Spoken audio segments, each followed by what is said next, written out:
ठाणे जिल्ह्यात 75 वर्षांचा निवृत्त अधिकारी प्रकाश आणि त्याची 65 वर्षांची पत्नी अनिता राहत होते. हे दाम्पत्य मूळचं पुणे जिल्ह्यातलंच होतं.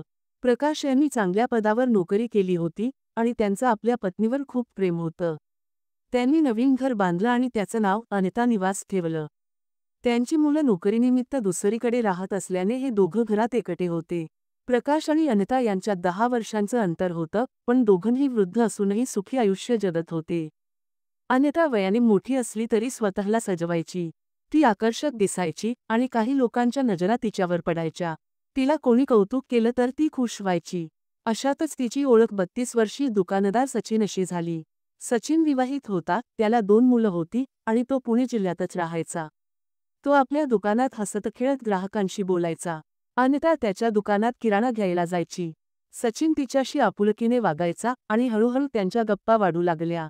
अनिता दुकानात सजून जायची. तिचं वय दुप्पट असलं तरी सचिनच्या नजरा तिच्यावर बदलू लागल्या. त्याला तिचं शरीर आकर्षक वाटायचं. अनिताच्या लक्षात आलं की सचिन तिच्याकडे वेगळ्या नजरेने पाहतो. तिला हे आवडायचं आणि ती त्याला जास्त वेळ देऊ लागली. दोघांच्या मनात काय चाललंय हे त्यांना कळत नव्हतं, पण वासना पेटली की मार्ग निघतोच. एकदा अनिताने सचिनला घरी बोलावलं. आमच्या घरात किराणा संपलाय, तू आणून दे असं म्हणाली.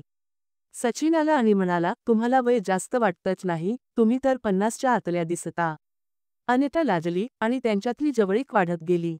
फोनवर बोलणं वाढलं. एक दिवस अनिताने सचिनला चहासाठी घरी बोलावलं. प्रकाश कामानिमित्त बाहेर गेला होता. अनिता एकटी होती. तिने ही संधी साधली. सचिन आला आणि तिने त्याला वरच्या खोलीत नेलं.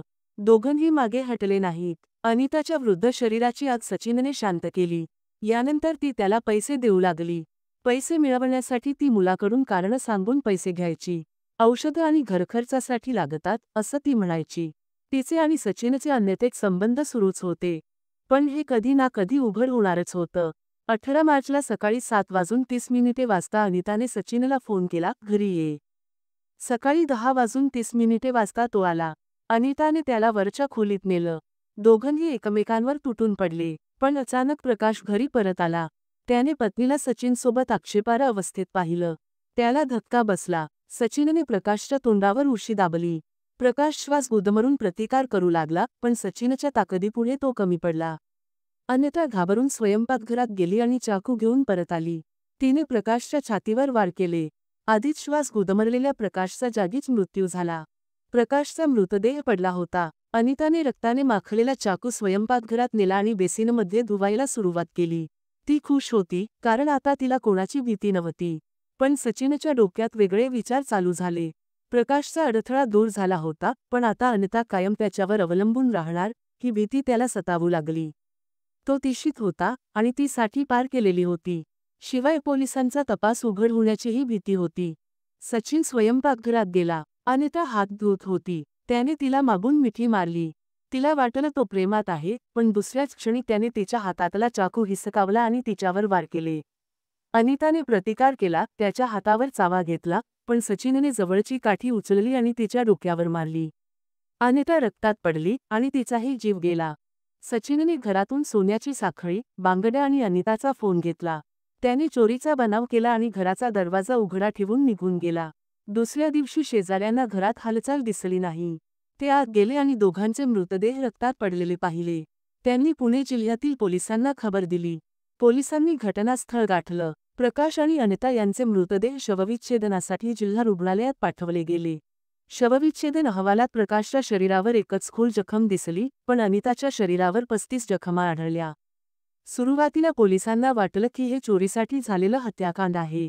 पण घरात 10 लाखांचे दागिने सुरक्षित सापडले. मग पोलिसांनी जवळच्या बसस्थानकाचे सीसीटीव्ही फुटेज तपासले. त्यात एक तरुण दिसला, जो सकाळी आला आणि नंतर निघून गेला.